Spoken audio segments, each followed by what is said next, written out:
লকডাউনের চতুর্থ দিনে কঠোরতা ভেঙে রাজধানীতে বেড়েছে গাড়ি ও মানুষের চলাচল। চেকপোস্টে আইনশৃঙ্খলা বাহিনীর তৎপরতা।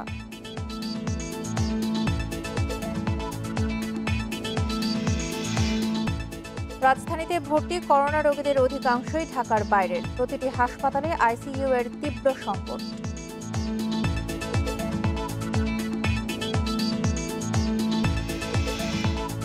করোনায় ঝুলে আছে অন্তত ১৩০০ ডেথ রেফারেন্স মামলা। বছরের পর বছর কন্ডেম সেলে আসামি।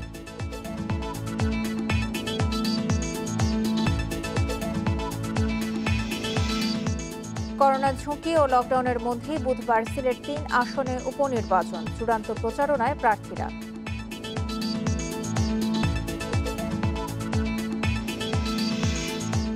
২ সপ্তাহে ঢাকায় ডেঙ্গু রোগী বেড়েছে ৫ গুণ। ২ সিটিতে আজ থেকে ম্যাজিস্ট্রেট নিয়ে অভিযান।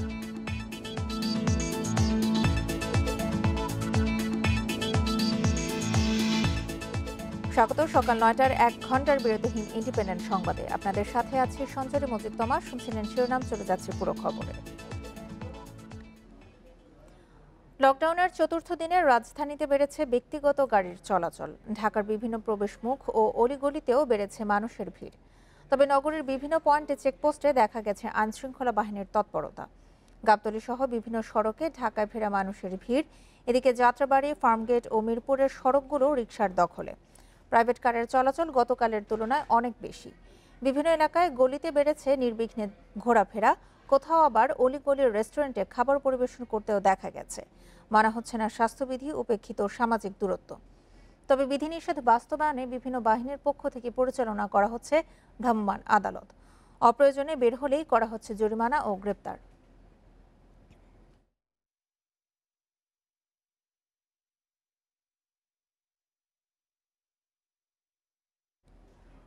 রাজধানীর কঠোর লকডাউনের চতুর্থ দিনের খবর জানাতে আব্দুল্লাপুর ও যাত্রাবাড়ি থেকে যোগ দিচ্ছেন আমাদের সহকর্মীরা। শুরুতেই যাচ্ছে আব্দুল্লাপুরে, সেখানে আছেন আমাদের সহকর্মী শাহাদাত স্বপন।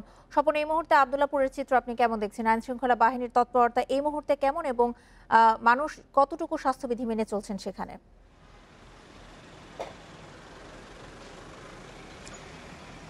দেখুন, কঠোর লকডাউনের মূল উদ্দেশ্য ছিল স্বাস্থ্যবিধি কঠোরভাবে মানানো, এবং সেজন্যই কিন্তু রাজধানীর যে প্রবেশ মুখগুলি আছে সেগুলির পাশাপাশি রাজধানীর গুরুত্বপূর্ণ সড়কগুলিতেও কিন্তু আমরা দেখেছি সকাল থেকে আইনশৃঙ্খলা বাহিনীর তৎপরতা। তারা বিভিন্ন পয়েন্টে পয়েন্টে চেকপোস্ট বসিয়েছেন, এবং সেই সব চেকপোস্টে যেসব গাড়ি ঢাকা থেকে বের হচ্ছে এবং ঢাকায় যেসব গাড়ি প্রবেশ করছে সেগুলিকে তল্লাশি করার দায়িত্বেই তারা মূলত নিয়োজিত আছেন।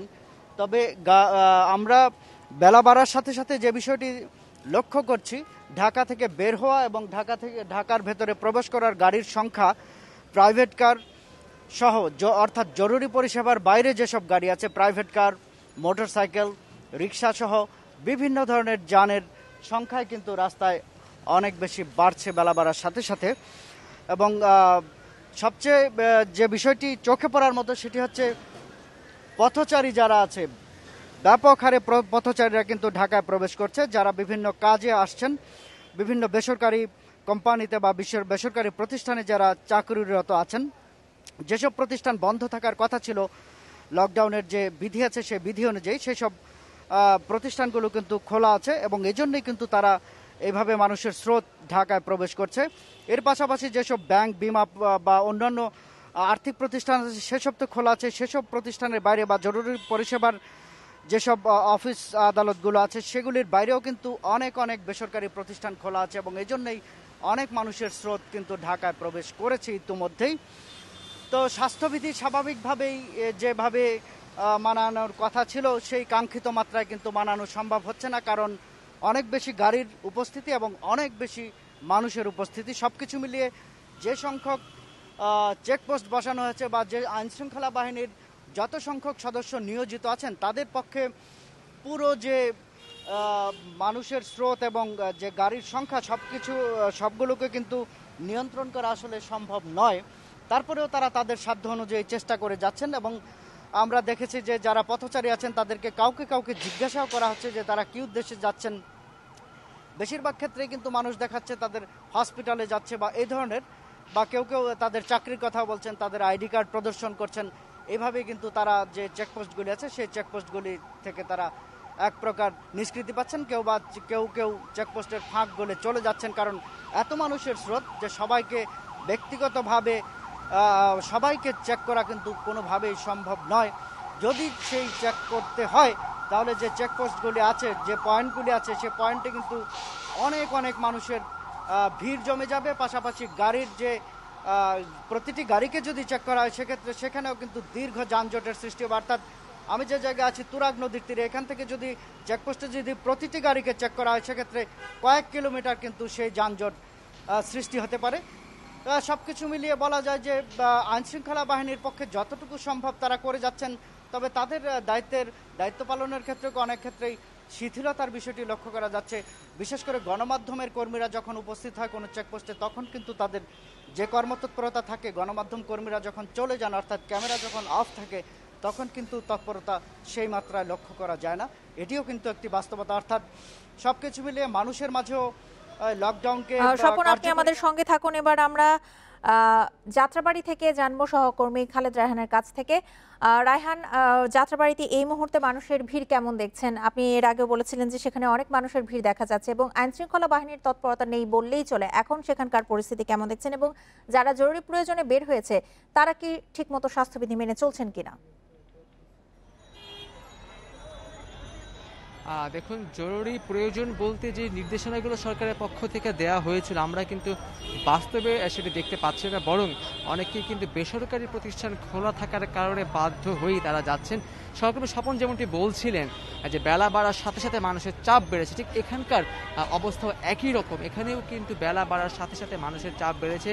এখানে এখন ভ্যান গাড়িতে করে সকালবেলা আমরা যেমনটি দেখছিলাম তেমনটি যাওয়ার সুযোগ নেই, কারণ আইন শৃঙ্খলা বাহিনীর সদস্যরা, বিশেষ করে পুলিশ সদস্যরা কোনো ভ্যানকে এখানে দাঁড়াতেই দিচ্ছেন এবং ভ্যানে করে যারা আসছেন তাদেরকে নামিয়ে দিচ্ছেন। এছাড়া যে রিক্সাগুলো রয়েছে, রিক্সাতে করে কিন্তু মানুষজন যাচ্ছেন, তারা অপেক্ষা করছেন, তারা কিভাবে যাবেন সেই জন্য তারা অপেক্ষা করছেন। অনেকে হেঁটে চলে যাচ্ছেন, অনেকে রিক্সায় ভাগাভাগি শেয়ারে যাচ্ছেন। বেশিরভাগ মানুষকেই দেখেছি তারা পায়ে হেঁটে যাচ্ছেন এবং রিক্সায় করে যাচ্ছেন। মোটরসাইকেলও দেখেছি, যদিও মোটরসাইকেলে 2 জন আরোহী নিতে একেবারে নিষেধ করা হয়েছে, তারপরে অনেক ক্ষেত্রে তারা যাচ্ছেন, পুলিশকে দেখলে তারা সরে পড়ছেন। যেমনটি সহকর্মী বলছিলেন স্বপন, যে পুলিশের পক্ষে আসলে পুরোপুরি বিষয়টাকে নিয়ন্ত্রণ করা সম্ভব না, কারণ এইখানে আমি এখন যেই জায়গাটিতে আছি এইখানে কয়েক হাজার মানুষের উপস্থিতি রয়েছে। কয়েক হাজার মানুষকে এখানে যে 8 থেকে 10 জন পুলিশ সদস্য রয়েছেন বা 15 থেকে 20 জন রয়েছেন, তাদের পক্ষে এটিকে পুরোপুরি নিয়ন্ত্রণ করা সম্ভব না। যারা বের হচ্ছেন তারাও যে একেবারে বিনা কারণে বের হচ্ছেন তেমনটি বলারও সুযোগ নেই, কারণ যারাই বের হয়েছেন সবারই অফিস খোলা। বিষয়টি হচ্ছে এখানে যারা আছেন তারা বলছেন লকডাউনকে যদি বাস্তবায়িত করতে হয় তাহলে যে সকল অফিসগুলো খোলা রয়েছে সে সকল অফিস কর্তৃপক্ষের সঙ্গে কথা বলে অফিসগুলোকে আগে বন্ধ করতে হবে, কারণ অফিসগুলো যদি বন্ধ করা না যায় তাহলে কিন্তু তাদেরকে যেতে হবে এবং তারা এক প্রকার বাধ্য হয়ে বাসা থেকে বের হচ্ছেন, কারণ তাদেরকে অফিসে যেতে হবে। তো সেই ক্ষেত্রে একটি বিশেষ বিবেচনার রয়েছে, সেটি হচ্ছেন যে যারা বের হচ্ছেন তারা বলছেন নিজস্ব পরিবহনেও, অফিসে নিজস্ব পরিবহনে যদি যাতায়াতের ব্যবস্থা করা যায় তাহলে তো স্বাস্থ্যবিধি মানার এটা সুযোগ তৈরি। আমি যদি একটু এখানে দেখানোর চেষ্টা করি, প্রচুর মানুষ তারা কিন্তু দাঁড়িয়ে আছেন, তারা গাদাগাদি করে দাঁড়াচ্ছেন, সেখানে স্বাস্থ্যবিধি একেবারে উপেক্ষিত হচ্ছে এবং এক একটি ভ্যানে, যেমনটি বলছিলাম যে এক একটি ভ্যানে কিন্তু 8 থেকে 10 জন করেছে। আমি যদি এখানে আরেকটু দেখানোর চেষ্টা করি, নিশ্চয়ই দেখবেন যে এই যে একটি ভ্যান এসে দাঁড়ালো, সাথে সাথে এই ভ্যানটির মধ্যে কিন্তু 8 থেকে 10 জন তারা কিন্তু ওঠার জন্য তারা আসলে উদ্গ্রীব হয়ে গেছে এবং সবাই কিন্তু উঠে পড়ছেন। যেভাবেই হোক না কেন, ভাড়া যতই দেওয়া হোক না কেন, তারা কিন্তু আসলে উঠে পড়ছেন। তো সব মিলে বলা যায় যে বেলা বাড়ার সঙ্গে সঙ্গে কিন্তু রাজধানীতে মানুষের যে চাপ সেটি বাড়ছে। আইন শৃঙ্খলা বাহিনীর তৎপরতা থাকলেও সেটি যেই পরিমাণে মানুষ রাস্তায় বের হয়েছে তার তুলনায় আসলে অপ্রতুল। রাজধানী থেকে লকডাউনের 4র্থ দিনের খবর জানাচ্ছিলেন আমাদের সহকর্মীরা। আইসিইউ সংকটে রাজধানীর হাসপাতালগুলো, করোনা রোগীদের জন্য একটি বেডের ব্যবস্থা করতে হাসপাতাল থেকে হাসপাতালে ছুটতে হচ্ছে। বেশিরভাগ রোগী আসছেন ঢাকার বাইরে থেকে। রাজধানীর সরকারি হাসপাতালগুলোর মধ্যে শুধু ডিএনসিসি হাসপাতালে কালে ভদ্রে পাওয়া যাচ্ছে 2-1টি বেড।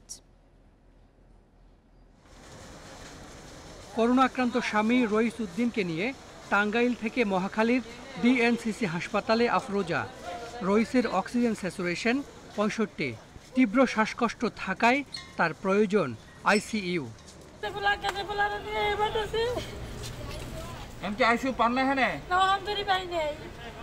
এখন কি করবেন? ও আমরা হাসপাতালে নিয়ে যাই। 3 ঘন্টা অপেক্ষার পরও মেলেনি আইসিইউ। এরপর যাত্রা কুর্মিটোলা হাসপাতালের উদ্দেশ্যে। আইসিইউ ফাঁকা পাওয়া যায়নি সেখানেও। রইস উদ্দিনকে নিয়ে আবার যাত্রা শুরু করে অ্যাম্বুলেন্স। মগবাজারের হলি ফ্যামিলি হাসপাতালে পৌঁছার পর আইসিইউ এর প্রয়োজন শেষ হয় তার। ততক্ষণে অ্যাম্বুলেন্সে মারা গেছেন রইস উদ্দিন। সারা দেশেই আইসিইউ বেডের তীব্র হাহাকার। ঢাকায় বেড ফাঁকা আছে মনে করে অনেক রোগী ছুটছেন ঢাকার দিকে। হাসপাতাল থেকে হাসপাতালে ঘুরছেন, পাচ্ছেন না আইসিইউ। কারো কারো পরিণতি হচ্ছে রইসের মতো, আর কারো ভাগ্য ভালো থাকলে মিলছে একটি মাত্র বেড। এখানে আইসিইউ পাওয়া হয় নাই, সিট খালি নাই। আর আপনার ওই মডার্নে গেছিলো, সিট খালি নাই। পদ্মায় গেছিলো, সিট খালি নাই। তার আবার এখানে নিয়ে আসা হয়েছে। 3টা হাসপাতালে গেছে, একটা হাসপাতালও কই ভর্তি করলো না। ওই সিট নাই রে, কত হইলো 2 না কে নাই কিছু। রাজধানীতে 16টি সরকারি হাসপাতালের 3টিতে আইসিইউ এর ব্যবস্থা নেই। বাকি 13টির একটিতেও ফাঁকা নাই বেড। সংকট কাটাতে ডিএনসিসি হাসপাতালে আইসিইউ বেড বাড়ানো হচ্ছে আরও 82টি। সবগুলো বেডে বসানো হচ্ছে central oxygen line. ICU extension করছি আমি। আমার 5 তলাতে আমার যেটা প্ল্যান, ওটা নিয়ে কাজ আমরা আশা করছি যে অল্প কিছু কাজ করলে সেটাকেও আমরা আইসিইউতে রূপান্তর করব। সেখানে আমরা প্রায় 82 বেড, আমাদের 2টা এসডিউ আছে, সেই এসডিউগুলোকে আইসিইউতে রূপান্তর করে যাতে আমরা আরও পেশেন্ট নিতে পারি সেটার কার্যক্রম আমরা হাতে নিয়েছি। আমার পুরো হাসপাতালটাই আমি আসলে সেন্ট্রাল অক্সিজেন আওতায় নিয়ে নিচ্ছি। সেটি করতে আমরা আশা করছি ম্যাক্সিমাম 5 থেকে 7 দিন লাগবে। আর সারা দেশের হাসপাতালে ভর্তি 75% করোনা রোগী গ্রামের। অনেকেই দেরিতে হাসপাতালে আসায় দেখা দিচ্ছে জটিলতা, প্রয়োজন পড়ছে আইসিইউ এর। Hasan Misbah, Independent News, Dhaka. Corona ও লকডাউন পরিস্থিতি নিয়ে এবার চট্টগ্রাম ও বরিশাল থেকে যোগ দিচ্ছেন আমাদের সহকর্মীরা। শুরুতেই যাচ্ছি চট্টগ্রামে, সেখান থেকে জানাবেন সহকর্মী আহসান রিটন। চট্টগ্রামে করোনা পরিস্থিতি কেমন দেখছেন? লকডাউনের অবস্থা কেমন সেখানে? আইনশৃঙ্খলা বাহিনীর তৎপরতা কেমন এবং হাসপাতালগুলোতে করোনা রোগীদের সেবার বিষয়ে জানাবেন।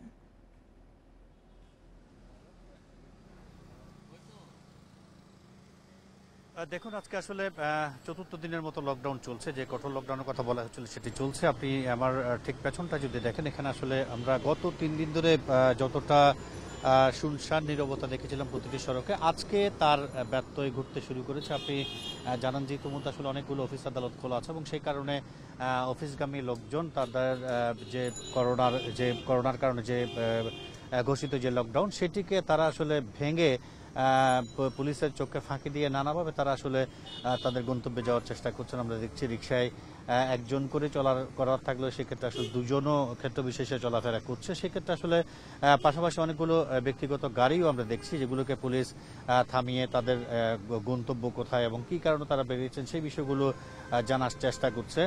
এবং যারাই আসলে যৌক্তিক কোনো কারণ দেখাতে পারছেন না, তাদেরকে আসলে তাদের যেখান থেকে তারা এসেছেন সেখানে তাদেরকে আবার ফেরত দেওয়া হচ্ছে। একটি বিষয় বলে রাখি যে আসলে চট্টগ্রামে করোনার যে সংক্রমণের যে হার, সেটি আসলে কোনোভাবেই নিচের দিকে নামছে না, সেটি আসলে ক্রমশ উপর দিকে যাচ্ছে। আমরা গত 24 ঘন্টায় যদি বলি, তাহলে আসলে আমাদের কাছে এই মুহূর্তে যে তথ্য রয়েছে তাতে করে গতকালকে অর্থাৎ গত 24 ঘন্টায় 2282 জন নতুন করে নমুনা প্রদান করেছেন। সেখান থেকে আক্রান্ত হয়েছে 848 জন এবং মারা গেছেন 12 জন। এই যে মৃত্যুর হার, সেটি আসলে আমরা দেখছি গত 2 সপ্তাহ ধরে 10 জন, 11 জন, 12 জন এর মধ্যে আছে। একদিন কি 2 দিন ছিল 3 এবং 4 জন। এছাড়া আসলে প্রতিদিনই 10-এর উপর এবং নিচে মৃত্যুর হারটি রয়েছে। আর নগরী এবং নগরীর বাইরে থেকে যারা করোনা চিকিৎসা নেওয়ার জন্য চট্টগ্রাম শহরে ছুটে আসেন, বিভিন্ন হাসপাতালে যারা যাচ্ছেন, সেখানে আসলে প্রাথমিক চিকিৎসা কিছুটা দেওয়া সম্ভব হলেও আইসিইউতে যারা ভর্তি এসেছেন তাদেরকে হাসপাতাল কর্তৃপক্ষ এক ধরনের বিভাগে সেখানে আসলে নানা শ্বাসকষ্ট সহ নানা জটিলতায় যারা থাকেন তারা আগে থেকে আসলে সেই হাসপাতালগুলোতে ভর্তি সম্মত কারণে করোনায় আক্রান্ত হয়ে যারা। রিটন, আপনি আমাদের সঙ্গে থাকুন। এবার আমরা যাচ্ছি বরিশালে, সেখান থেকে বরিশালের অবস্থা জানাবেন আমাদের সহকর্মী মুরাদ আহমেদ। মুরাদ, বরিশালে এখন করোনা পরিস্থিতির কি অবস্থা দেখছেন আপনি? সেখানে লকডাউন যেহেতু চলছে, আইন শৃঙ্খলা বাহিনীর তৎপরতা কেমন এবং করোনা রোগীদের সেবা দেওয়ার ক্ষেত্রে সেখানকার হাসপাতালগুলো কতটা প্রস্তুত রয়েছে?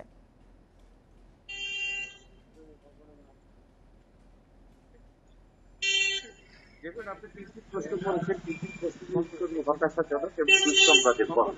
যদি আমরা বলি যে বরিশাল এখন একটি ভয়ানক বলা হবে না। ভোরবেলা থেকে শুরু হয় মসজিদের এই শোক সংবাদ এবং সেটি চলতেই থাকে কোথাও না কোথাও। আমরা গতকাল যেটি স্বাস্থ্য বিভাগ থেকে পরিসংখ্যান পেয়েছি তাতে বরিশালে মারা গেছেন 16 জন, তার মধ্যে 6 জন হচ্ছেন করোনা পেশেন্ট। আর বরিশাল বিভাগ চিত্র বলে যে একই সময় গত 24 ঘন্টা একই সময় পিরোজপুরে মারা গেছেন 7 জন করোনা, আর বরগুনায় মারা গেছেন আরো একজন। তো করোনার অবস্থা দৃষ্টি যেটা মনে হচ্ছে যে গ্রাম পর্যায়ে এই সংখ্যা সম্ভবত একটু বাড়তির দিকে, আরো বাড়তি হবে, যেগুলো এখানটায় আসছে না। গতকালকেও বরিশালে কিন্তু যারা নতুন করে আক্রান্ত হয়েছেন তাদের সংখ্যা 382 জন। এই সংখ্যা নেমে গিয়েছিল 100 নিচে নেমে গিয়েছিল, কিন্তু উত্থান এবং পতন এত দ্রুত হচ্ছে যার হিসেব রাখাটা খুব কঠিন হয়ে দাঁড়িয়েছে। শতকরা 47 জন গতকালকে বরিশাল যেটি পিসিআর ল্যাব আছে সেখানে পরীক্ষা করানোতে যারা আক্রান্ত হয়েছে তাদের হার হচ্ছে শতকরা 47 জন। তো এর মধ্যেই কিন্তু বরিশালের লকডাউন চলছে। আপনি জানেন যে বরিশালের অক্সিজেন নিয়ে একটা এখন বলবো অব্যবস্থা রয়েছে। এই অব্যবস্থার কারণে কিন্তু অক্সিজেন বিহীন ভাবে অনেকেই চলে যেতে বাধ্য হচ্ছেন। বরিশালে সব আছে, অক্সিজেন ফ্লো নেই, এটি আগে বলা হয়েছে। ঠিক তার পাশাপাশি চলছে দেখুন লকডাউনে মানুষ যেন মৃত্যুর মিছিলে আসার জন্য মরিয়া। এখানে আইন শৃঙ্খলা বাহিনীর আর কত ধকল হইতে পারে। আইন শৃঙ্খলা বাহিনী কিন্তু এখন বলা যায় যে তারা তাদের চেষ্টা করেছে, মানুষ নেমে আসছে, মানুষকে ধরে রাখা যাচ্ছে না। তাদের ব্যাংকে কাজ আছে, তাদের বাজারে কাজ আছে, তাদের মেডিসিন কিনতে হবে, তাদের রোগী হাসপাতালে অজুহাতে শেষ নেই। এর মধ্যে লকডাউন চলছে। তবে দূরপাল্লার গাড়ি এবং দূরপাল্লার লঞ্চ, অভ্যন্তরীণ রুটের গাড়ি, অভ্যন্তরীণ লঞ্চ। মুরাদ, আপনি তথ্য সংগ্রহ করতে থাকুন, পরবর্তীতে আমরা আপনার সঙ্গে আবারও যোগাযোগ করব। করোনা এবং লকডাউন পরিস্থিতি নিয়ে চট্টগ্রাম এবং বরিশাল থেকে জানাচ্ছিলেন আমাদের সহকর্মীরা। ঢাকার হাসপাতালে ভর্তি করোনা রোগীদের বেশিরভাগই করোনা টিকা নেননি। রাজধানীতে এক অনুষ্ঠানে এই তথ্য দেন স্বাস্থ্যমন্ত্রী জাহিদ মালেক। তিনি আরও বলেন, করোনা প্রতিরোধে মাসে 1 কোটি মানুষকে টিকা দেওয়ার পরিকল্পনা রয়েছে। মহাখালীর ডিএনসিসি কোভিড হাসপাতাল, রোগী ভর্তির অপেক্ষায় 3টি অ্যাম্বুলেন্স। এরা এসেছে ঢাকার বাইরে থেকে। অবস্থা জটিল হওয়ার পর রোগীরা এসেছেন হাসপাতালে। স্বাস্থ্যমন্ত্রী বলছেন, গত 1 মাসে করোনা সংক্রমণ বেড়েছে 8 ভাগেরও বেশি, মৃত্যু বেড়েছে 5 গুণ। আর হাসপাতালে ভর্তি 75 ভাগ রোগী গ্রামের। এই 75% রোগী বয়স্ক রোগী, বেশিরভাগই বয়স্ক রোগী, এবং এরা আবার ভ্যাকসিনও নেয়নি। তাদের ছেলেমেয়েরা ভ্যাকসিন নিয়েছে, তারা ভ্যাকসিন নেয়নি। তারা ভ্যাকসিন নেওয়াতে কিছুটা অনীহা দেখিয়েছে। তো যারা ভ্যাকসিন নেয়নি বোঝা গেল যে তারা তাড়াতাড়ি অসুস্থ হয়ে যাচ্ছে। পরিস্থিতি সামলাতে রাজধানীর ইস্কাটনে বঙ্গবন্ধু কনভেনশন সেন্টারে 1000 বেডের করোনা হাসপাতাল করছে সরকার। এতে থাকছে 400 করে আইসিইউ ও এইচডিইউ। শনিবার চালু হচ্ছে এই হাসপাতাল। কাজের অগ্রগতি পরিদর্শন শেষে স্বাস্থ্যমন্ত্রী জানান, প্রতি সপ্তাহে ভারত থেকে আসবে 200 টন অক্সিজেন। করোনার সঙ্গে রাজধানীতে বেড়েছে ডেঙ্গুর প্রকোপ। এবছর শনাক্ত হয়েছে 1669 জন। 3 জনের মৃত্যুর খবরও পেয়েছে স্বাস্থ্য বিভাগ। মন্ত্রী বললেন, ডেঙ্গু আক্রান্তদের আলাদা হাসপাতালে চিকিৎসার ব্যবস্থা করা হচ্ছে। কয়েকটি হাসপাতালকে আমরা চিহ্নিত করলাম যেখানে আমরা ডেঙ্গু চিকিৎসার ব্যবস্থা নিব, কারণ করোনা যেখানে চিকিৎসা হয় করোনার, সেখানে ডেঙ্গু রোগীর চিকিৎসা দেওয়া সম্ভব নয়। স্বাস্থ্য অধিদপ্তর জানিয়েছে, 24 ঘন্টায় একদিনে সর্বোচ্চ 105 জনের ডেঙ্গু শনাক্ত হয়েছে। Hasan Misba, independent News, Dhaka. আপনারা দেখছেন সকাল 9টার বিরতিহীন সংবাদে এছাড়াও আরও যা থাকছে। ঈদের পর জমে উঠেছে কোরবানির পশুর অঙ্গ প্রত্যঙ্গের বাজার। রপ্তানিতে উৎসাহ দিতে প্রণোদনা।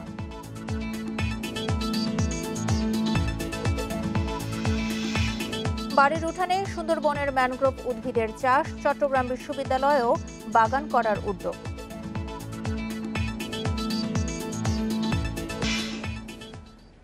ঢাকার 2 সিটি কর্পোরেশনেরই দাবি এডিস নিধনে বিশেষ কর্মসূচি নেওয়া হয়েছে, কিন্তু হাসপাতালে প্রতিদিনই বাড়ছে ডেঙ্গু রোগী। মাত্র 2 সপ্তাহে বেড়েছে 5 গুণ। নগরবাসীর অভিযোগ, তৎপরতা বাড়ানোর দাবি করা হলেও মশা মারার কর্মসূচি চোখে পড়ছে না।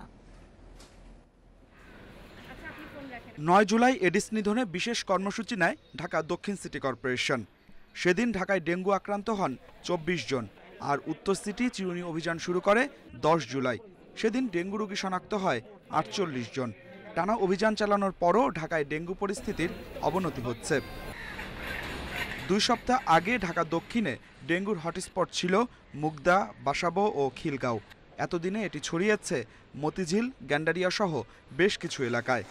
আর ঢাকা উত্তরে বসুন্ধরা, লালমাটিয়া, মিরপুর ও মগবাজারে এডিস মশা সবচেয়ে বেশি। আমার গলিতেই আমি যে বাসাতে থাকি, এ বাসাতে 2 জনের পজিটিভ মানে ডেঙ্গু হয়েছে গত 2 সপ্তাহে। আমার ছেলে কালকে ডেঙ্গু পজিটিভ আসছে। মশার ওষুধ তো দেয় দেখছি, এখন ওষুধ না কি তা তো আর জানি না। যদি আর বাস্তবিক পক্ষে যা আমার বলার কথা সেটা যদি ওষুধে হতো, তাহলে আমার এক বাসায় 2 জন ডেঙ্গু ওষুধওয়ালা ওষুধ দিয়ে চলে গেল, আরেকজন আছে পরিষ্কার করার, সে যদি সকালবেলা বিকালবেলা পরিষ্কার না করে তাহলে তার ওষুধ দিয়ে লাভ হলো না। নগরীতে ডেঙ্গু যখন ভয় বাড়াচ্ছে, তখন প্রতিটি ওয়ার্ডে মশক নিধন চলছে স্বাভাবিক সময়ের লোকবল দিয়েই। পরিস্থিতি মোকাবেলায় জনবল বাড়ানোর তাগিদ কাউন্সিলরদের। ল্যাব্রোসাইডিংয়ের জন্য আপনার ধ্বংস করার জন্য 7 জন আর ফকার মেশিন চালানোর জন্য 5 জন। তারা অক্লান্ত পরিশ্রম করছেন। ঢাকা সিটি কর্পোরেশন থেকে যে ওষুধগুলো আমাদেরকে দিচ্ছে খুবই ভালো, কিন্তু আমি মনে করি যে একটু আমাদের লোকবলটা বাড়াতে হবে। তবে সিটি কর্পোরেশন বলছে ডেঙ্গু বাড়ার দায় নগরবাসীরও। নির্মাণাধীন ভবন, বাড়ির ছাদ ও আঙিনায় জমে থাকছে পানি। জরিমানা করার পরও সচেতন হচ্ছে না অনেকে। পরিষ্কার পানিতে যে লার্ভা হয়, এগুলোতে যাতে পানিগুলি ফেলে দেয়, এই ব্যবস্থার জন্য আমরা চেষ্টা করে যাচ্ছি। পাশাপাশি ভ্রাম্যমাণ আদালত পরিচালিত হচ্ছে, আপনারা এটাও দেখতে পাচ্ছেন। ভ্রাম্যমাণ আদালতের মাধ্যমে আমরা যারা আমাদের এই নির্দেশনাগুলি পালনে অনীহা দেখাচ্ছে তাদেরকে আমরা জরিমানা বা শাস্তি দিচ্ছি। জুন মাসে ঢাকায় ডেঙ্গু রোগী শনাক্ত হয়েছে 272 জন। জুলাইয়ে সেই সংখ্যা 1307 জন। এখনও নিয়ন্ত্রণ করা না গেলে ডেঙ্গুর প্রকোপ আরও বাড়ার আশঙ্কা বিশেষজ্ঞদের। Adilur Rahman, Independent News, Dhaka. Dengue পরিস্থিতির অবনতি হওয়ায় আজ থেকে 20 ম্যাজিস্ট্রেট নিয়ে অভিযানে নামছে 2 সিটি কর্পোরেশন। রাজধানীর 17টি হটস্পটে শুরু হচ্ছে ওষুধ ছিটানো। এডিসের নিধনে প্রয়োজনে আউটসোর্সিং এর সিদ্ধান্ত মন্ত্রণালয়ের। এছাড়া সিটি কর্পোরেশনের কার্যক্রম তদারকিতে গঠন করা হয়েছে একটি সেল। করোনার পাশাপাশি বাড়ছে ডেঙ্গুর প্রকোপ। স্বাস্থ্য অধিদপ্তরের তথ্যে গত 24 ঘন্টায় হাসপাতালে ভর্তি হয়েছেন আরও 105 জন। এর মধ্যে 102 জনই রাজধানীর বাসিন্দা। পরিস্থিতি পর্যালোচনায় জরুরি বৈঠকে বসে স্থানীয় সরকার মন্ত্রণালয়। এ সময় ঢাকার 2 মেয়র অভিযোগ করেন, হাসপাতালে ডেঙ্গু রোগী ভর্তির তথ্য স্বাস্থ্য মন্ত্রণালয় তাদের না দেয়ায় কার্যকর ব্যবস্থা নেওয়া যাচ্ছে না। দক্ষিণের মেয়র জানান, রাজধানীতে ছাদ বাগানের প্রবণতা বাড়লেও তা পরিচ্ছন্ন না রাখায় ডেঙ্গুর প্রকোপ বাড়ছে। আর উত্তর ঢাকার মেয়রের দাবি, নির্মাণাধীন ভবনে জমে থাকা পানি এডিস মশা বাড়ার কারণ। বিভিন্ন হাসপাতালে যখন রোগী ভর্তি হয় তখন কিন্তু কন্ট্রোলটা করা সম্ভব, যখন একখানে 1000 রোগী যখন হয়ে যাবে তখন কিন্তু সম্ভব না। এটি খুবই জরুরি ব্যাপার যে আমাদেরকে হাসপাতালগুলা আমাদেরকে অ্যাড্রেস দিতে হবে। ছাদ বাগান আমরা চাই প্রাকৃতিকভাবে আমাদের ঢাকাকে সুন্দর করার জন্য, কিন্তু এটা যদি সঠিকভাবে পরিচর্যা না করা হয়, এখানে যদি পানি জমে থাকে, তাহলে এটা কিন্তু একটা বড় আমাদের জন্য প্রতিকূলতা সৃষ্টি হচ্ছে। পরে স্থানীয় সরকার মন্ত্রী জানান, রামপুরা, মহাখালী, মগবাজার সহ ঢাকার 17টি হটস্পটে সোমবার থেকে ওষুধ ছেটানো শুরু হবে। এছাড়া সিটি কর্পোরেশনের কার্যক্রম তদারকিতে মন্ত্রণালয়ের অধীনে সেল গঠন করা হয়েছে। আমাদের হাসপাতাল থেকে আমরা তথ্য পাওয়া, তো আমার মনে হয় আমাদের হেলথের যে সমস্ত কর্মকর্তারা এখানে উপস্থিত আছেন, আপনাদের আন্তরিকতা আমি লক্ষ্য করেছি যে আছে, কিন্তু আপনারা কাজটা কিন্তু কালেকটিভলি করতে হবে, কালেকটিভলি সমন্বিতভাবে করতে হবে। আগে থেকে we are not ready. Dengue নিয়ন্ত্রণে সিটি কর্পোরেশনকে লোকবল সহ মন্ত্রণালয়ের পক্ষ থেকে প্রয়োজনীয় অর্থ বরাদ্দ দেওয়া হবে বলেও জানান মন্ত্রী। Hasif Mahmud Shah, independent News, Dhaka. প্রতিবছর বাড়ছে ডেথ রেফারেন্স মামলা। মহামারী করোনায় সীমিত আকারে বিচারিক কার্যক্রম চলায় উচ্চ আদালতে ঝুলছে অন্তত 1300 মামলা। মামলা নিষ্পত্তির অপেক্ষায় বছরের পর বছর কন্ডেম সেলে দিন কাটাচ্ছেন আসামিরা। ছায়ানটের বর্ষবরণ অনুষ্ঠানে 2001 সালের 14 এপ্রিল বোমা হামলায় নিহত হয় 10 জন। ঘটনার 4 বছর পর হরকাতুল জিহাদের 8 জঙ্গিকে মৃত্যুদণ্ড ও 6 জনকে যাবজ্জীবন কারাদণ্ড দেয় বিচারিক আদালত। হাইকোর্টে ডেথ রেফারেন্স মামলার শুনানি এ বছরের অক্টোবরে। এরকম অন্তত 1300 ডেথ রেফারেন্সের মামলা হাইকোর্ট ও আপিল বিভাগে নিষ্পত্তির অপেক্ষায় রয়েছে। চূড়ান্ত নিষ্পত্তির আগ পর্যন্ত আসামিদের কন্ডেম সেলেই থাকতে হচ্ছে। ফৌজদারি আইন বিশেষজ্ঞ খন্দকার মাহবুব হোসেন বলছেন, বিচারিক আদালতের রায়ের পরই মৃত্যুদণ্ডপ্রাপ্ত আসামিদের কন্ডেম সেলে রাখা আইনের লঙ্ঘন। কিন্তু এ বক্তব্যের বিরোধিতা করছেন অতিরিক্ত অ্যাটর্নি জেনারেল। সুপ্রিম কোর্টের অনুমোদন ব্যতীত ফাঁসির আদেশ দেওয়ার সঙ্গে সঙ্গে তাদেরকে ডেথ সেলে পাঠানোটা আইন বহির্ভূত, বিধান বহির্ভূত। এবং ইন্ডিয়ান সুপ্রিম কোর্ট এই ব্যাপারে বলেছে যে না, যে পর্যন্ত মৃত্যুদণ্ডাদেশ অনুমোদন করা না হবে, চূড়ান্ত না করা হবে, ততদিন পর্যন্ত তাদেরকে ডেথ সেলে রাখা যাবে না। যদি ফাঁসির আসামি থাকে 3 জন করে হলো পার ডে, কিন্তু 6000 কিন্তু জেল পুলিশ লাগছে। এখন এই জেল কোড অনুযায়ী কিন্তু এখানে বিধানটা আছে।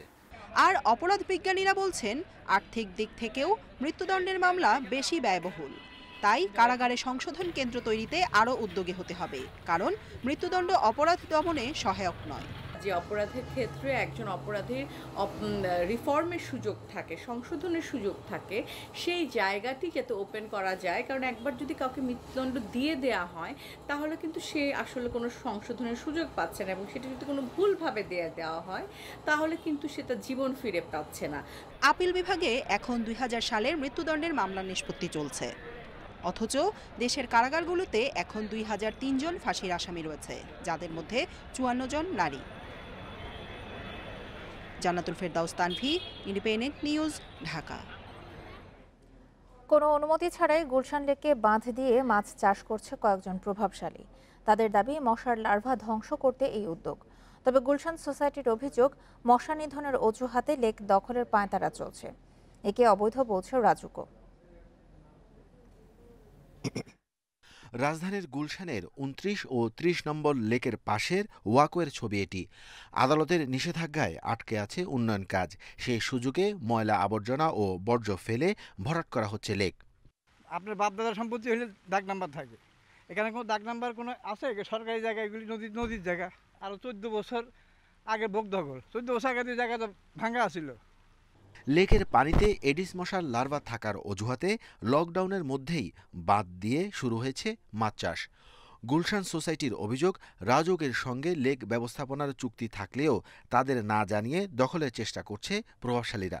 তারা কিছু দুষ্কৃতিকারী, তারা সরকারের নাম ভাঙিয়ে তারা লেক দখলের সঙ্গে জড়িত আছে। এটা আমাদের জলাশয় সংরক্ষণ আইনের সম্পূর্ণভাবে ব্যাঘাত ঘটেছে এটার মধ্যে দিয়ে। অভিযোগ পাওয়া গেছে, ক্ষমতাসীন দলের কড়াইল বস্তি এলাকার নেতারা এই কাজ করছেন, যার নেতৃত্বে আছেন ইউনিট নেতা মোহাম্মদ আলী। ক্যামেরায় কথা বলতে না চাইলেও তাদের দাবি, কর্মসংস্থানের জন্য এই উদ্যোগ নেওয়া হয়েছে। মাছ ছাড়বো, হ্যাঁ, আবার শুনতেছি যে এমনি রিপন মিয়ার কাছে যান আপনি, উনি এলাকার একজন মুরব্বী, ওনার কাছে গেলে সবাই সবকিছু জানতে পারে। আর ওয়ার্ড কাউন্সিলর বলছেন, উত্তরের মেয়রের নির্দেশে মশার লার্ভা ধ্বংসের জন্য লেকে মাছ চাষ করা হচ্ছে। এই মশার উপদ্রব থেকে এলাকাবাসীকে মুক্ত করার জন্য আমরা সেখানে মাছের চাষ করি এবং মাছ সেখানে ফেলে আজকে দেখেন লেকের পানি কত সুন্দর। তবে রাজুক বলছে, লেকে সরকারিভাবে মাছের পোনা ছাড়ার অনুমতি দেওয়া হলেও বাণিজ্যিক মাছ চাষের কোনো চুক্তিই হয়নি। ঢাকা উত্তর সিটি কর্পোরেশন থেকে কাউন্সিলরের উদ্যোগে এখানে মাছ ফেলা হয়েছে মশার লার্ভা খাওয়ার জন্য। এই জন্য এখানে মাছ ফেলা, এখানে মাছ কোনো এগুলো খাওয়ার জন্য ব্যবহার করা হবে না, তাদের কোনো ওয়ার্নিং দিয়েছি আমি। এই ঘটনায় কমিটি গঠন করে পরবর্তী সিদ্ধান্ত নেওয়া হবে বলে জানান রাজুকের chairman. Arafatur Rahman, Independent News, Dhaka. Padma সেতুর পিলারে ফেরির ধাক্কা লেগেছে চালক সুকানের গাফিলতিতে। জলযানটিতে কোনো যান্ত্রিক ত্রুটি পায়নি তদন্ত কমিটি। এতে অভিযুক্তদের চাকরিচ্যুত করা হবে বলে জানিয়েছেন বিআইডব্লিউটিসি চেয়ারম্যান। পাশাপাশি কমিটির সুপারিশ অনুযায়ী বাংলাবাজার ঘাট সরিয়ে নেওয়া হচ্ছে শরীয়তপুরের মাঝিকান্দিতে। শুক্রবার সকাল 9:30টার দিকে মাদারীপুরের বাংলাবাজার ঘাট থেকে শিমুলিয়া যাওয়ার পথে পদ্মা সেতুর 17 নম্বর পিলারে ধাক্কা দেয় ফেরি শাহজালাল। তদন্তে সেদিনই 4 সদস্যের কমিটি গঠন করে বিআইডব্লিউটিসি। সে কমিটির তদন্ত প্রতিবেদন জমা দেওয়া হয়েছে রোববার। এতে বলা হয়েছে ফেরিটিতে যান্ত্রিক কোনো ত্রুটি ছিল না, চালক সুকানির গাফিলতিতেই পদ্মা সেতুর পিলারে ধাক্কা লেগেছে। সে কারণেই ইনল্যান্ড মাস্টার আব্দুর রহিম ও হুইল সুকানি সাইফুল ইসলামকে এ ঘটনায় দায়ী করেছে তদন্ত কমিটি। জাহাজের যে গতি থাকার কথা ছিল এবং নদীর যে গতি, সেই গতির সাথে সমন্বয় করতে না পারায় আমাদের জাহাজের যে ইনচার্জ মাস্টার এবং সুকানি ছিলেন তাদের অসতর্কতা এবং দক্ষতার অভাবের কারণে এই জাহাজটি পিলারের সাথে ধাক্কা খায়। তদন্ত প্রতিবেদনের আলোকে অভিযুক্ত চালক ও সুকানিকে চাকরিচ্যুত করা হবে বলে জানিয়েছে বিআইডব্লিউটিসির চেয়ারম্যান। এছাড়া পূর্ব নির্ধারিত রুট 6 থেকে 13 নম্বর পিলার এলাকা দিয়েই ফেরি চলাচল করতে হবে। ইনভেস্টিগেশন অফিসার নিয়ে করেছি, যেহেতু এই তদন্ত কমিটি সুপারিশ করেছে, এখন এই তদন্ত কমিটির রিপোর্টটা উনি দেখবে। হ্যাঁ, দেখে আবার সরজমিনে নিজে যাইতেও পারে, দেখে এটা পর্যালোচনা করে আমাকে রিপোর্ট দিবে চেয়ারম্যান কাছে যে ওরাদেরকে স্থায়ীভাবে চাকরিচ্যুত করা যায়। তদন্ত কমিটির সুপারিশ অনুযায়ী মাদারীপুরের বাংলাবাজার ঘাটটি সরিয়ে নেওয়া হবে শরীয়তপুরের মাঝিকান্দিতে। এছাড়া সেতুর পিলারে রবার ফোল্ডার দেওয়ার অনুরোধ করা হয়েছে সেতু কর্তৃপক্ষকে। Al Amin Hossain, Independent News, Dhaka. Corona সংক্রমণের চরম ঝুঁকি ও লকডাউনের মধ্যেই হবে সিলেট 3 আসনে উপনির্বাচন। বুধবার অনুষ্ঠিত হতে যাওয়া নির্বাচন উপলক্ষে শেষ মুহূর্তের প্রচারে প্রার্থীরা। নির্বাচন কমিশন বলছে সাংবিধানিক কারণে ভোট পেছানোর সুযোগ নেই, এজন্য স্বাস্থ্যবিধি মেনে সুষ্ঠু নির্বাচনের সব ধরনের প্রস্তুতি নেওয়ার কথা জানিয়েছে তারা। 14 জুলাই নির্বাচনের তারিখ ঘোষণার পর করোনা মহামারীতে তা পিছিয়ে করা হয় 28 জুলাই। এখনও লাগামহীন মৃত্যু ও সংক্রমণের গতি। এই ঝুঁকির মধ্যেই সিলেট 3 আসনে ভোট গ্রহণের সব প্রস্তুতি নেওয়া হয়েছে। সাংবিধানিক কারণেই তারিখ আর পেছানোর সুযোগ নেই বলছে নির্বাচন কমিশন। করোনা অতিমারি চলছে, তো সেই ক্ষেত্রে আসলে আমাদেরকেও কিন্তু এটার সাথে মোটামুটি একটা অ্যাডজাস্ট করে জীবন জীবিকা বা আমাদের যে বিভিন্ন দৈনন্দিন কর্মকাণ্ডগুলো আছে সেগুলো আমাদেরকে করতেই হচ্ছে। নির্বাচনে প্রতিদ্বন্দ্বিতা করছেন আওয়ামী লীগের হাবিবুর রহমান, জাতীয় পার্টির মোহাম্মদ আতিকুর রহমান, বাংলাদেশ কংগ্রেসের জুনায়েদ মোহাম্মদ মিয়া ও স্বতন্ত্র প্রার্থী শফি আহমেদ চৌধুরী। শেষ মুহূর্তের প্রচারে তাদের সঙ্গে নেমেছেন কেন্দ্রীয় নেতারা। সেই নান্দনিক আধুনিক সিলেট 3 গড়ে তোলার লক্ষ্যে সকল ভোটারদের প্রতি উদারত আহ্বান জানাবো যে নৌকাকে ভোট দিয়ে জয়যুক্ত করার জন্য। নির্বাচন সুষ্ঠু করার ব্যাপারে ইসিকে ব্যবস্থা নেওয়ার আহ্বান জানিয়েছেন অন্য প্রার্থীরা।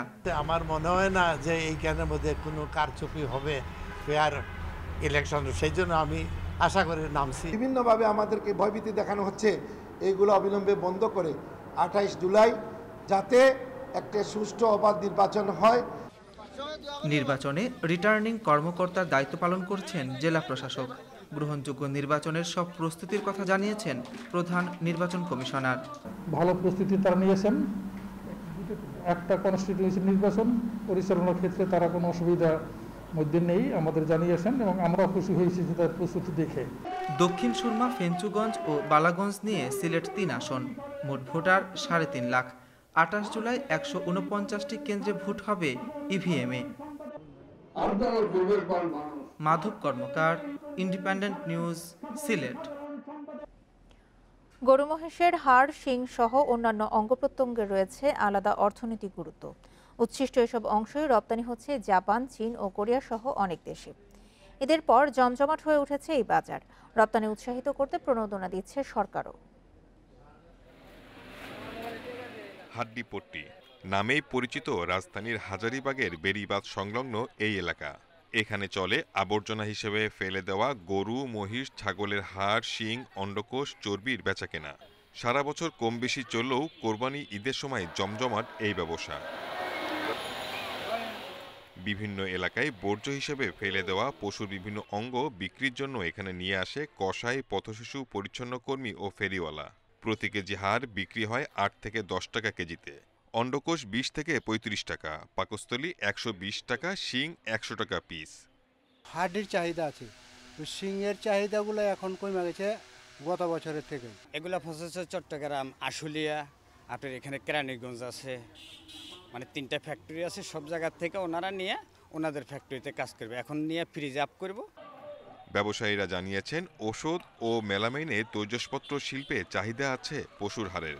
সাবান তৈরিতে কাজে লাগে চর্বি, আর নারী অন্ডকোষ রপ্তানি হয় চীন, জাপান, কোরিয়া ও হংকংয়ে। এটা আমরা মেশিনে টুকরা করে দেই, 1 ইঞ্চি 1/2 ইঞ্চি টুকরা করে দেই। এটা ওষুধ কোম্পানির লিয়া যায়, এটা রিফারিং করে মনে করেন এটা ক্যাপসুলের কভার তৈরি করে। গত 2 বছর ধরে এসব পণ্য রপ্তানিতে উদ্যোক্তাদের দেওয়া হচ্ছে 10% হারে প্রণোদনা। এই খাতকে বিকশিত করতে সরকার আন্তরিক বলে জানিয়েছেন বাণিজ্য সচিব। এটা উদ্যোগ বলতে তো আলাদা কিছু না, রপ্তানি হচ্ছে এবং আমরা ক্যাশ ইনসেন্টিভ দেওয়া হচ্ছে, মানে রপ্তানিতে প্রণোদনা দেওয়া হচ্ছে, সুতরাং এটাও নষ্ট হচ্ছে না।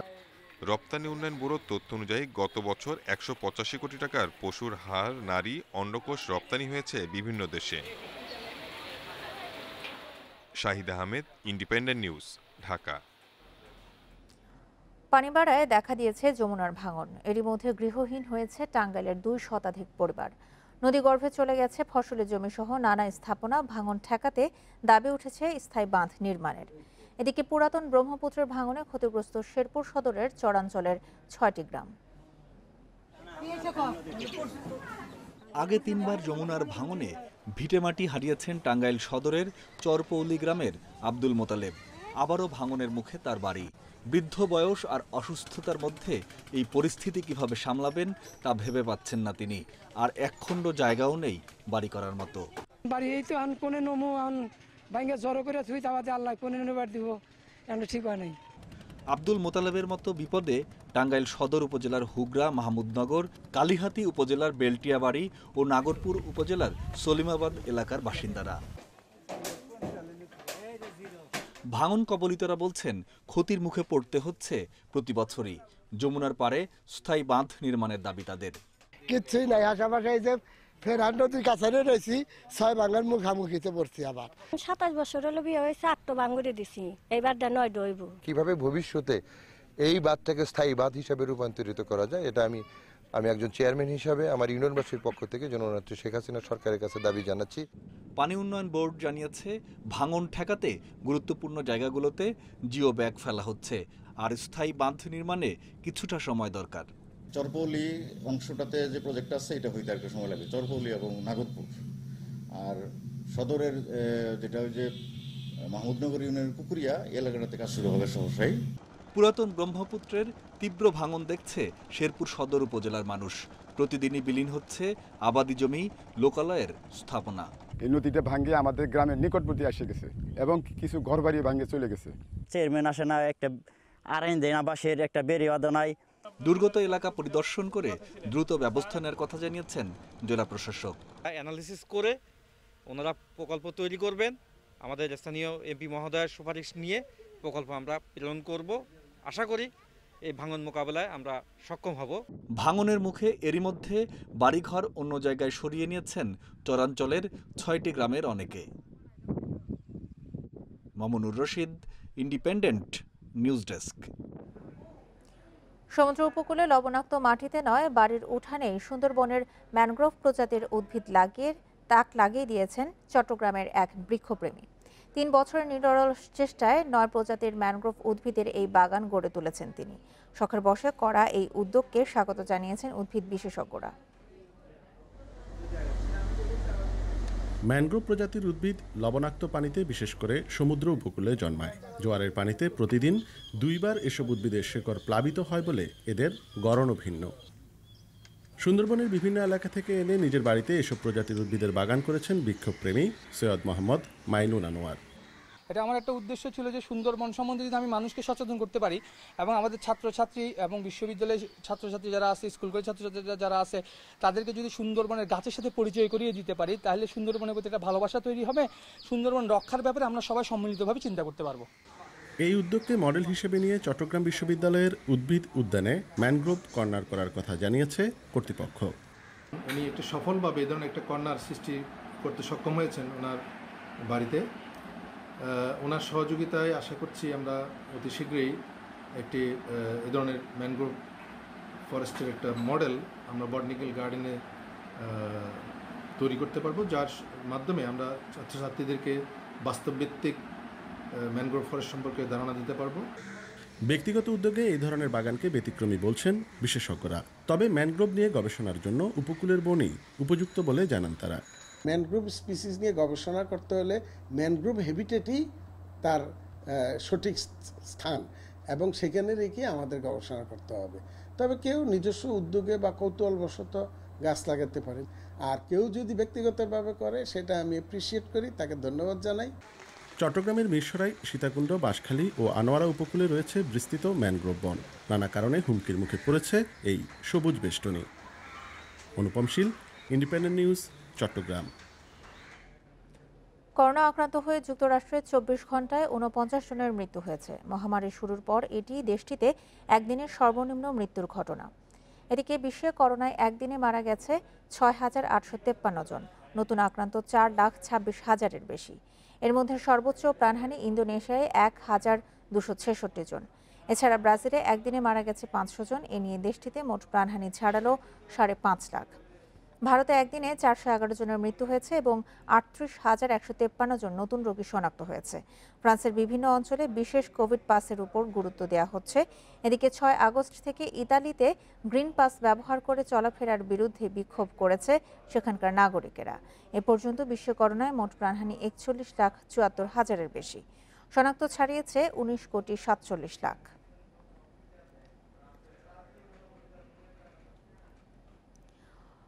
সৌম্যের 50 আর শেষ দিকে শামীমের ঝোড়ো ব্যাটিংয়ে শেষ টি-20তে জিম্বাবুয়েকে 5 উইকেটে হারিয়েছে বাংলাদেশ।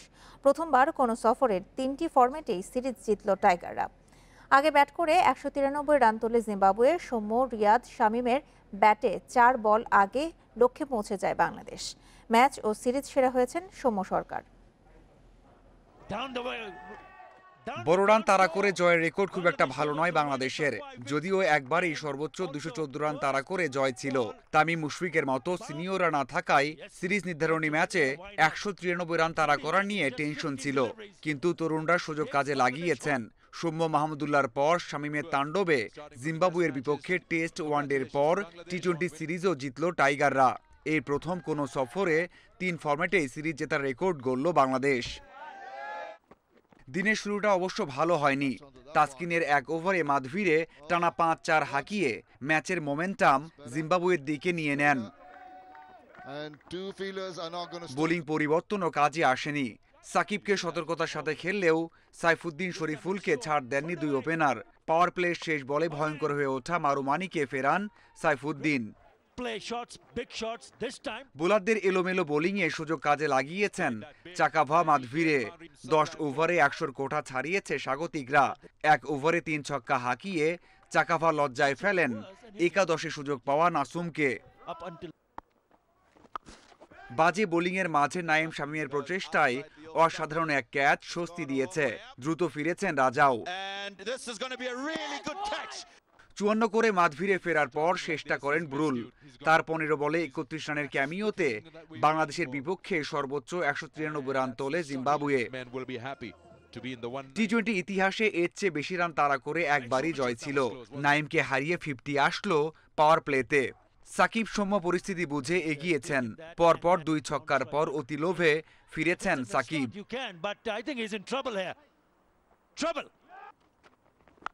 মাহমুদুল্লাহ সঙ্গ দিয়েছেন। 50 তুলে ক্যারিয়ার সেরা 68 করেছেন সৌম্য। ম্যাচের গুরুত্বপূর্ণ সময়ে যে আউট হয়েছেন তাতে তীরে এসে তরি ডোবার শঙ্কা জাগে। তবে শেষ 5 ওভারে 51 রান করতে অতি মানবীয় কিছুর দরকার ছিল না। আফি ভুল করেছেন সেখানেই। নতুন কান্ডারি শামীম দেখিয়েছেন হারিয়ে যেতে আসেননি তিনি। এমনকি জয় থেকে 19 রান দূরে থাকতে মাহমুদুল্লাহ ফিরলেও ভরসা হারাননি শামীম। 15 বলে 31 রানের তাণ্ডবে ঐতিহাসিক জয় এনে দিয়েছেন এই ক্রিকেটার। মাঝারুল ইসলাম, ইন্ডিপেন্ডেন্ট নিউজ।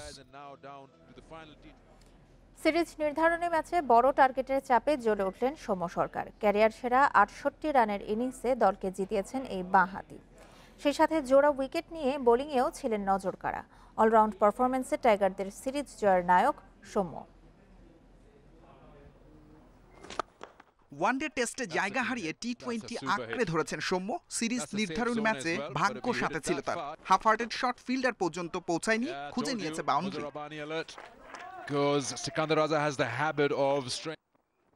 ১৯৪ টার্গেটে সৌম্য ভয়ডরহীন ব্যাটিং করেছেন, তাতে আস্কিং রেটের সঙ্গে পাল্লা দিয়ে এগিয়েছে বাংলাদেশ। ৪০ বলে 50, পরের ৯ বলে তুলেছেন ১৮ রান। ৯-৪ আর ১ ছক্কায় সাজানো ইনিংসটাই জয়ের পথ তৈরি করেছে। সবশেষ ৫ টি-20-তে তৃতীয় 50 সৌম্যের। এই ফরম্যাটে তার অপরিহার্যতা প্রমাণেই যথেষ্ট। বোলিংয়েও দিনের সেরা তিনি। ব্যাটিং স্বর্গে মাথা খাটিয়ে বল ফেলেছেন। যখন চাকাভা তাণ্ডবে দিশেহারা টাইগার বোলিং আক্রমণ, তখন ব্রেক থ্রুতে স্বস্তি দিয়েছেন সৌম্য। একই ওভারে জোড়া উইকেট তুলে চাপ সামাল দিয়েছেন। ওখানেই কিছুটা মন্থর হয়েছে জিম্বাবুয়ের রানের গতি। তাসকিন সাইফুদ্দিনদের হতাশার দিনে ৩ ওভারে ১৯ রান দিয়ে জোড়া উইকেট। ব্যাটে বলে দুটি ছড়িয়ে টি-20 সিরিজের জয়ের নায়ক সৌম্য। সবসময় আমাদের একটা ছিল যে আমরা প্রত্যেক ওভারে একটা করে বাউন্ডারি মারবো। আমি আর রিয়াদ ভাই কথা বলছিলাম প্রত্যেক ওভারেই বাউন্ডারির সাথে সাথে বাকি যে বলগুলো থাকবে, যে সিঙ্গেলস, আর যদি একটা এক্সট্রা বাউন্ডারি চলে আসে তো অবশ্যই সেটার জন্য আমরা হ্যাপি। সো ওইটাই মাথায় নিয়ে সবসময় ব্যাটিং করছিলাম। এই পারফরমেন্স নিঃসন্দেহে সৌম্যের জন্য পরম পাওয়া, আত্মবিশ্বাসের রসদ। He will receive his player of the match. Saeed সাদি, ইন্ডিপেন্ডেন্ট নিউজ। গুরুত্বপূর্ণ সময়ে দারুণ ফিনিশিংয়ে ম্যাচ শেষ করতে পারায় খুশি শামীম পাটোয়ারি। এই নবীন সদস্য বলছেন, অধিনায়ক মাহমুদুল্লাহর অনুপ্রেরণা কাজে লেগেছে। এই সিরিজ দিয়ে আন্তর্জাতিক ক্রিকেট সম্পর্কে অনেক কিছুই জেনেছেন তিনি, যা আগামীতে কাজে লাগাতে চান শামীম। ম্যাচটা আমি ফিনিশ করতে পারি নাই। আমার মধ্যে একটা ক্ষুধা ছিল যে আমি যদি নেক্সট ম্যাচ সুযোগ পাই, সো আমার টার্গেট থাকবে আমি ফিনিশ করা। সো আমি ফিনিশ করতে পেরেছি, সো অনেক ভালো লাগতেছে।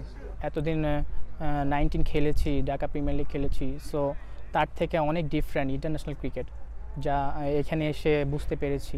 রিয়াদ ভাই আমাকে বলছিল যে ওভারে 10 করে আসলেই ম্যাচটা ইজিলি চলে আসবে, একটা বাউন্ডারি, একটা 6 আর 4 আর চলে আসলেই হয়ে যাবে। আর সো আমিও আমার প্রসেস মেনটেন করে খেলেছি। ইন্টারন্যাশনাল ক্রিকেটে খারাপ বল কম পাওয়া যায়, ম্যাক্সিমাম টাইমে ভালো বল আসে, আর ওই ভালো বলগুলোই হিট করতে হয়, বাউন্ডারি মারতে হয়, প্রসেস মেনটেন করে খেলতে হয়, অনেক রেসপন্সিবিলিটি নিয়ে খেলতে হয়। টোকিও অলিম্পিকে বাছাই পর্ব পেরোতে পারেনি দেশের সেরা শুটার আব্দুল্লাহেল বাকি। 10 মিটার এয়ার রাইফেলে 41তম হয়ে শেষ করেছেন তার মিশন। দ্বিতীয় দিনে পদক তালিকায় নাম তুলেছে যুক্তরাষ্ট্র। চমক দেখিয়ে সাঁতারে বাজিমাত করেছেন তিউনিশিয়ার আহমেদ হাফনাউই। জুডোতে একই দিনে স্বর্ণ জিতে আলো কেড়েছেন জাপানের 2 ভাই বোন হিফোমি ও উতা আবে। রিওতে 621.2 স্কোর করে 50 জনের মধ্যে হয়েছিলেন 25তম। টোকিও অলিম্পিকে সেটা টপকে যাওয়ার চ্যালেঞ্জ নিয়েছিলেন আব্দুল্লাহেল বাকি, কিন্তু হলো উল্টো। 619.8 স্কোর করে 47 প্রতিযোগীর মধ্যে 41তম হয়েই মিশন শেষ হলো বাকির। 10 মিটার এয়ার রাইফেলে স্বর্ণ জিতেছেন যুক্তরাষ্ট্রের উইলিয়াম শানার। শুটিংয়ের পর সাঁতারেও স্বর্ণ তুলেছে যুক্তরাষ্ট্র। 400 মিটার ব্যক্তিগত মিডলেতে শ্রেষ্ঠত্ব চেইস কেলিসের। বরাবরই সাঁতারে আধিপত্য দেখানো অস্ট্রেলিয়ার টোকিওতে শুরুটা মন মতো হয়নি। 3টি ইভেন্টে স্বর্ণ হাতছাড়া হওয়ার পর দিন শেষে নারী ফ্রিস্টাইল রিলেতে বিশ্ব রেকর্ড গড়েই অবশ্য সেরা হয়েছে অস্ট্রেলিয়া। 400 মিটার রিলে শেষ করতে সময় নিয়েছে 3 মিনিট 29.69 সেকেন্ড, ভেঙেছে 3 বছর আগের নিজেদের গড়াই রেকর্ড।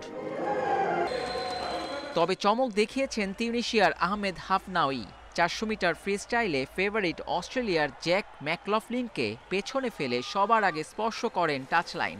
18 বছর বয়সী হাফনাউইয়ের হাত ধরেই গেমসে প্রথম স্বর্ণ তিউনিশিয়ার। স্বাগতিক জাপানের মুখে হাসি ফুটিয়েছেন আবে পরিবার। মেয়েদের জুডোতে উতা আবে স্বর্ণ জেতার ঘণ্টাখানেক পর বাজিমাত করেছেন ভাই হিফুমি আবে।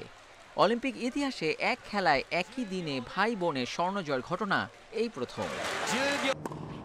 টেনিসে প্রথম রাউন্ডেই অঘটন, বাদ পড়েছেন নারী এককের ওয়ার্ল্ড নাম্বার 1 অস্ট্রেলিয়ার অ্যাশলে বার্টি। তাকে হারিয়ে চমক দিয়েছেন স্পেনের সোরিবেস তোর্মো।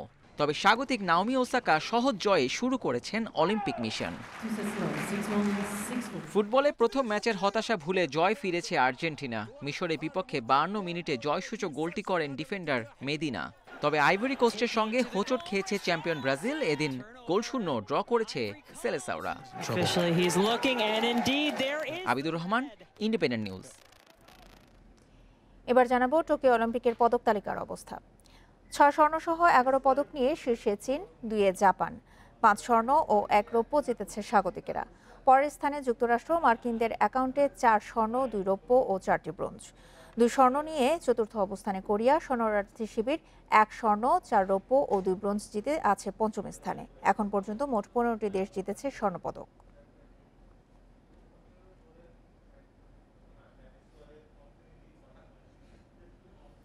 সাফ চ্যাম্পিয়নশিপ আয়োজনে নেপালকে চিঠি দিয়েছে সাউথ এশিয়ান ফুটবল ফেডারেশন।